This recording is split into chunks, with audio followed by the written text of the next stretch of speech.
Selamat datang ke sudi Tangan belum pegang apa-apa, macam biasalah, tangan masih bersih lah. Apa-apa pun kita buat je. Alah, bagi basah saja. Jangan sangat lah. Sikit je lah. Sikit-sikit, asalkan ada. Jangan, ni tak cukup ni. sehari dengan bayar RM20. Dia tak ada campur air kosong, tak ada. Tak ada. Ini saja, spirit saja. Memang khas untuk yang ni lah. Betul. And then, you dah perah. First kali, yang sama ada you nak pegang, atau kalau you tak nak pegang, you boleh macam ni. Pusing satu. Okey, dah potong. Tak boleh guna lagi kan? Sama ada you nak ni. Kalau you dah pandai boleh macam ni. Kalau tak, buang, boleh ambil, buat sekali lagi pun boleh. Okey. Kalau tak nak buang sekali lagi, angkat macam ni.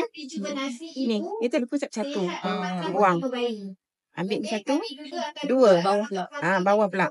Okey. Satu lagi, bawah. Stam tu. Last, atas stam. 4, 5. Okey, 5, 6 boleh. Kalau 6 tu maksudnya you buat macam satu. Tu jadi 6 lah. Lepas tu kalau macam kotor sangat, you nak cuci bawah ni banyak kali, 2-3 kali pun boleh. Macam tu. Kotor 4 tu kecil.